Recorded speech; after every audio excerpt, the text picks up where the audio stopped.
l'heure des grosses têtes dans la nuit des temps du 1er août 1996. Autour de Philippe Bouvard, Dari Boudboul, Amanda Lear, Sim et Thierry Roland. Question de Madame Grenier. Qu'est-ce que l'origami ? C'est un jeu japonais qui consiste à plier un papier en forme de cocotte ou en forme de cigogne. Cocotte pour les fonctionnaires, mais il y a des artistes qui font autre chose. D'éléphant, de ce qu'on veut. C'est pas un jeu, c'est un art. Oui, c'est un art, c'est un pliage de papier. Un art traditionnel japonais. Bonne réponse d'Amanda Lear. C'est très joli, très compliqué, Yana. J'ai fréquenté un jeune japonais. Ah bon, comment ça s'est passé? Il n'était pas anthropophage, celui-là, non? Il faisait des pliures. Non, pour engager la conversation, il m'avait d'abord plié des trucs, des papiers, puis après c'est vous qui l'a essayé de plier un peu. Ça s'est bien passé avec le japonais? Oui, c'est pas comme on est habitué, hein. Beaucoup de guili-guili, quoi, vous voyez, oui. Des guili-guili japonais. Oui. Avec quoi? Avec des baguettes. Avec les cils. On fait des choses avec les cils. En fait, non, parce que je disais avec quoi? Parce que je pensais encore à une histoire qu'on m'a racontée qui m'a fait rire. Allons-y, attention, messieurs, dames. Ça va être drôle. C'est deux femmes qui sont dans une blanchisserie. Te narre pas avant, si jamais. Deux femmes qui sont dans une blanchisserie et elles sont pas toutes jeunes et puis leurs maris sont aussi un peu vieux. Il y en a une qui dit oh là là c'est affreux ma vie de femme et surtout mes nuits c'est terrible parce que mon mari est impuissant à 60%. C'est pas très marrant mais enfin bon. Oh te plains pas parce que le mien moi il est vraiment impuissant à 150%. Mais comment ça 150% ça existe pas, sois pas stupide. Si parce que justement il s'est brûlé la langue avec du café.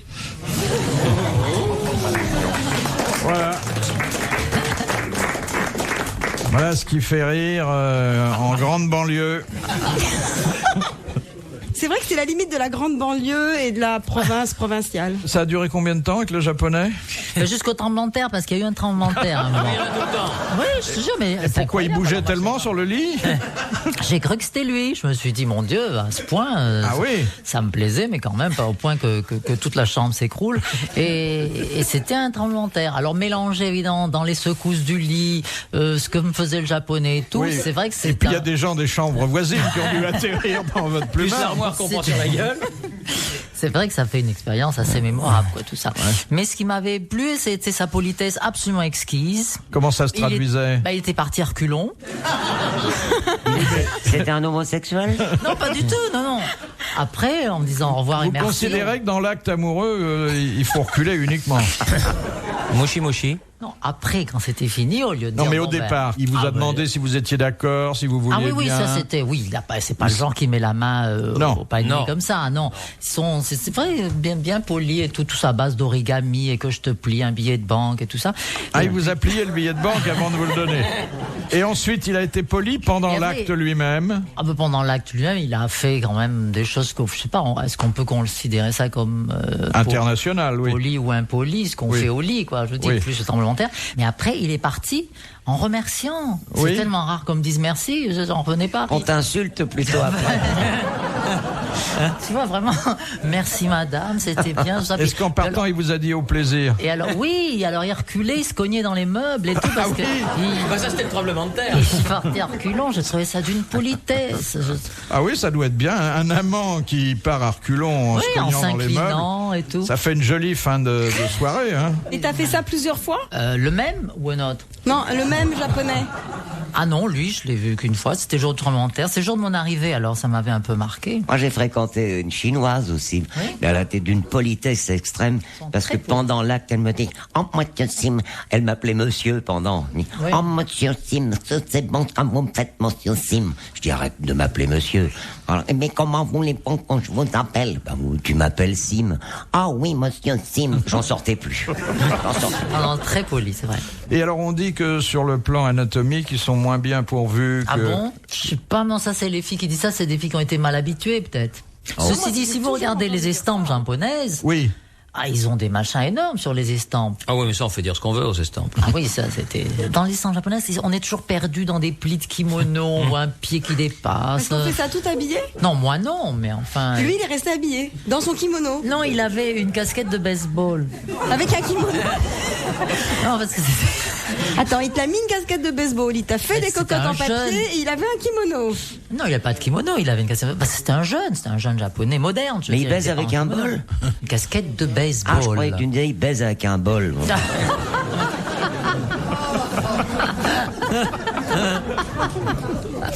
Vous débarquez alors un jour au Japon et 2 heures après, vous avez un Japonais dans votre lit. Ce qui est déjà miraculeux parce qu'il paraît que pour eux, on se ressemble tous. Alors, pour nous, ils paraissent aussi très peu différents. Donc c'est déjà une chance que j'ai pu emballer. Question de Madame Motta. Sur le vêtement de qui, pendant la guerre, pouvait-on lire cette phrase ?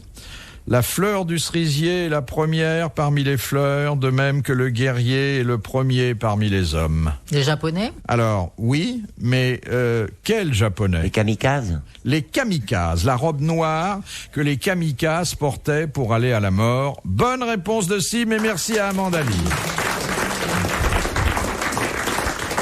Votre Jap, c'était peut-être un kamikaze. C'était j'y pensais, vous êtes vrai.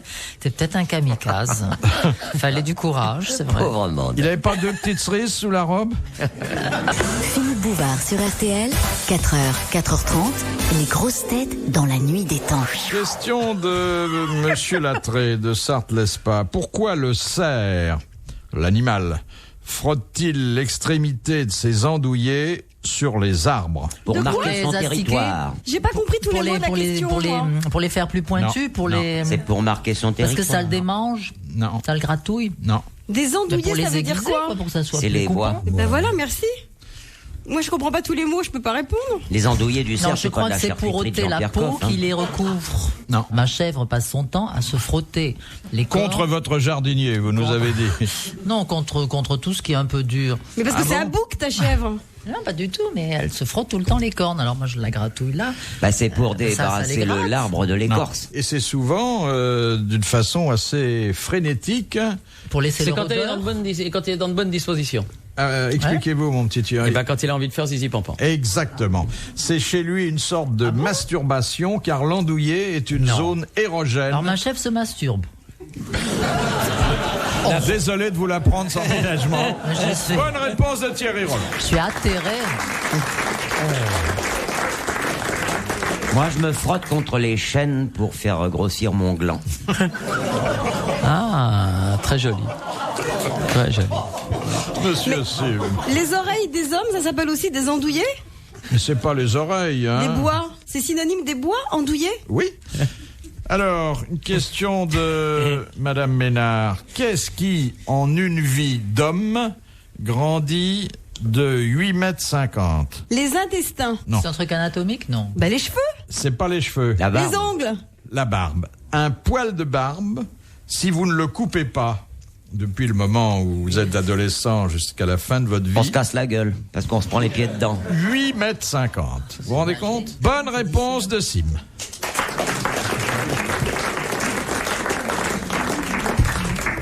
Qu'est-ce qu'il y a?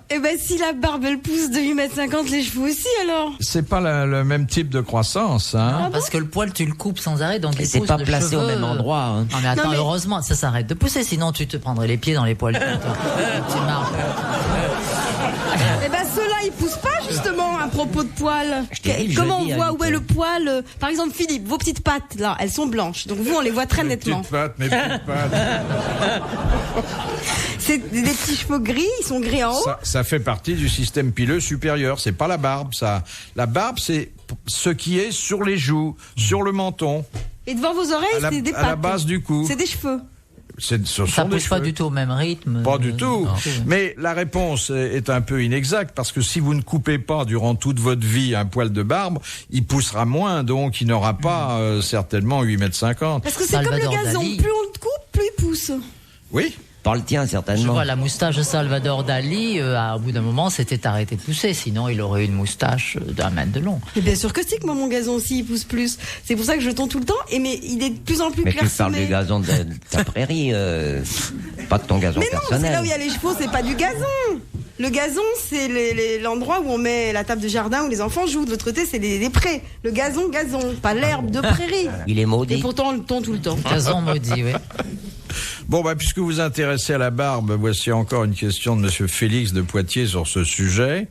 Comment la mode de la barbe s'était-elle installée à la cour de François Ier? J'avais su ça. C'est pour cacher une cicatrice. Oui, voilà, c'était une histoire de... Il s'était battu, il avait une cicatrice, il a voulu la cacher, il s'est laissé pousser la barbe et tous les courtisans en ont fait de même. Bonne réponse de Sim. D'ailleurs, je voulais dire un truc sur les barbes, mais il y a Monsieur Barbu là devant moi, alors j'ose plus le dire. Mais il paraît que les barbes, c'est les gens qui sont en fait, c'est comme les franges. Alors moi j'en ai une, donc je peux le dire facilement. C'est les gens qui veulent se cacher des trucs. Oui, c'est ce qu'on dit. Oui, c'est vrai. Le barbu a quelque chose à cacher. Mais vous êtes bien, monsieur. Vous voulez cacher quoi? En plus, elle est toute courte, votre barbe. Donc vous, elle cache rien, votre barbe. Arrête de draguer. Vous, mesdames, puisque vous êtes là, est-ce que vous auriez une aventure avec un barbu? Oui, moi j'ai fait ça parce que... Ça m'aurait étonné que vous n'ayez pas ça dans votre collection. Non, c'est bon, il faut tout essayer pour pas mourir idiote. Et ça chatouille. Ça chatouille. Ah, ça chatouille terriblement. Par là où ça passe, hein. C'est très chatouilleux, oui, c'est vrai. Enfin, il faut que la barbe soit bien entretenue, que... C'est ça le problème des barbus. Mon voisin, il a une grande barbe toute blanche. Mais c'est tellement long, les poils, que je suis obligée de l'embrasser sur la bouche. T'es sûr que c'est un voisin, c'est pas un chien, non? Mais pas du tout. Mais il est très vieux, il a 85 ans. Et la moustache? Ah non, ça, j'aime pas ça. Ah non? Ah, j'aime pas ça. On a des poils dans les molaires et tout. Parce que le poil de la moustache, c'est un poil qui drue. Oui. Comme Guy. Vous avez déjà eu ça, vous, Philippe, des barbes, des moustaches? Il embrasse rarement un mec avec des moustaches. Vous avez eu des moustachus aussi, Amanda? Oui. RTL, 4h, 4h30, dans la nuit des temps des grosses têtes de Philippe Bouvard.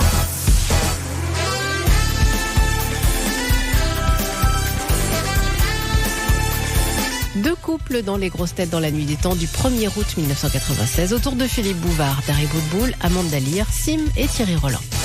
Question de Madame Petite-Bayeux. Qu'est-ce que la cérémonie du Tula Vidi organisée par l'Agacan? C'est son poids? C'est quand on lui donne c'est son la poids. pesée. Poids en or. Ça s'assied sur une balance. Exactement. Et il a intérêt à être gros, oui. Oui. Et d'ailleurs, le dernier aga qui ait pratiqué cette pesée rituelle l'était. C'est le père d'Alican. C'était le vieil père Agacan, d'Alican et Marie le de la grand-père de l'actuel aga.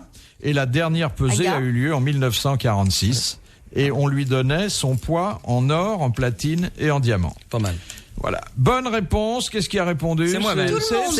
C'est toujours lui-même. C'est Thierry Roland. Oui, c'est moi-même. Non, c'est Thierry Roland. Ah bah oui, ça il faut, oui. Et pourquoi vous l'appelez Laga? Parce que c'est son titre. Oui. Oui, mais on ne l'appelle pas Laga. Aga, Non. quand? C'était le roi des camps. Le dernier Aga, le premier Aga, mon petit Aga, l'Aga aîné. Non, mais ça me fait penser encore à une Il y a eu histoire. la gamme même, non. C'est Marie-Chantal. C'est Marie-Chantal qui organise une soirée très Gaffe, les chic. mecs, Ça ça va existe venir. encore des histoires de Marie-Chantal? Bon, c'est l'histoire d'Amanda qui organise une soirée extrêmement chic en Italie. Et elle invite sa copine et elle lui dit, mais écoute ma chérie, je vais te présenter Marcello. Comment ça, Marcello Mastroianni, voyons, tu connais bien, écoute, c'est incroyable, ça tu connais pas. Je vais te présenter deux. Ben oui, je vais te présenter deux, mais je peux quand même pas l'appeler par Jean-Paul, enfin c'est qu'il y a un petit peu de familiarité. Jean-Paul II. Oh, elle est vachement mignonne, la preuve c'est que tout le monde fait oh. Ah ouais, mais elle a bien marché celle-là, hein. Elle a bien marché. Et faut la garder. Castelli fait des bides encore plus que moi. Non, mais comme elle était très courte, personne n'a eu le temps de sortir. Dis donc, tu veux pas faire l'Olympiade bientôt? En plus, je suis sûre que elles sont mal racontées, mais je suis sûre qu'après vous les re-racontez. Faut pas dire ça. Non, je suis sûr qu'il y a des gens à qui ce genre de blague fait plaisir, notamment ceux qui sont des professionnels de la bonne histoire et que ça fait beaucoup rigoler. Non, mais après, les gens qui les entendent disent, oh, elle est drôle l'histoire, mais qu'est-ce qu'elle a mal raconté? Puis eux, le lendemain, ils la racontent mieux à leurs copains. Oui, c'est pour ça que c'est utile que vous les racontiez. Parce qu'on sait comment il faut pas les raconter. Mais tu racontes mal les histoires drôles, tu devrais bien raconter une histoire qui n'est pas drôle et tu feras encore plus de succès. Non, mais je vais m'entraîner un peu. Faut que je les répète, en fait. Celle-là, je l'ai pas répétée. Non, t'entraînes pas, ça va comme ça. Où est-ce que vous les trouvez, vos histoires? Il faut qu'elles soient plus courtes. Quand elles sont plus courtes, j'ai moins le temps de m'écraser. Oui, mais nous, on est bénéficiaires. Vous la connaissiez, Philippe, celle-là? Celle-là, non. Je peux même dire que je la connais pas plus maintenant parce que elle m'est sortie de l'oreille tout de suite. Non, bon, la prochaine fois que je vois Guy Montagnier, je vais lui demander de lui raconter, tout doucement. Oui. Et ensuite, lui, il la racontera. Et elle va être géniale. Ah, et lui, il va faire un quart d'heure. Bon, une question de Monsieur Tabar. Quels sont les 3 mots de notre vocabulaire qui sont originaires de la langue esquimaude? Naf naf. Alors, il y a un mot qui concerne... Igloo, iceberg. Exactement. Igloo, non, pas iceberg. Zoo. Quoi? Parce que vous avez dit igloo. Je dis zoo. Et alors? Heureusement que t'as dit ça. Mais non, mais l'endroit où on met des animaux, le zoo. Ah, Le zoo, oui, c'est bien sûr, bien sûr. Alors, l'igloo. Ensuite, avant d'entrer dans un igloo, on a un vêtement qu'on laisse... Anorak. L'anorak. Mais non, on dit pas zoo, parce que vous dites pas igloo, vous dites igloo, donc on dit zoo. Oui, enfin bon, en Angleterre on dit zoo, oui. Alors l'igloo, Elle est sympathique mais fatigante. c'est l'igloo du village. Et puis, généralement, vous arrivez à votre igloo revêtu de votre kayak au moyen d'un kayak. D'un kayak. Voilà. Bonne réponse de Thierry Roland. Je l'ai pas dit. Hein. Non, vous l'avez pas dit. Ah, le lapsus. Non. Eh oui, il a dit kayak et d'anorak. Igloo, anorak, kayak, c'était une bonne réponse. Ouais. Et enfin, nous terminerons par cette dernière citation de Monsieur Lafarge de Gap. Quel écrivain parvenu à un certain âge disait « Quand j'aurai 100 ans, je me lèverai chaque matin pour lire les faire-part nécrologiques des journaux, et si mon nom n'y est pas, je retournerai me coucher. » Il est mort il y a très longtemps. Il est mort il y a 25 ans. Ah, quand même. Assez vieux, mais il n'avait pas eu le temps d'être centenaire. Sacha Guitry? Non. Artaud. Il y a 25. Non, c'était pas un écrivain mondain du tout, hein. Ah, c'est pourtant joli ce qu'il a dit. Oui. C'est beau. C'est pas mal, non? Ah oui, moi je trouve ça très drôle. Oui, c'est très. Je trouvais ça très bien, mais depuis que vous le trouvez drôle, je m'inquiète. C'est un auteur? Hein? Un auteur? Non, il faisait des pièces? Un écrivain, c'est souvent un auteur. Oui, mais il faisait des pièces de théâtre? Oui, il est arrivé, mais enfin, lui, c'était plutôt le roman, l'essai. Pagnol, Prévert. Le roman, l'essai, c'est Cocteau. vague. Non. Brassens? Paul Léoto. Paul Léoto. Bonne réponse de Sim. Bravo, merci. À la prochaine. Retrouvez les grosses têtes dans la nuit des temps sur RTL.fr.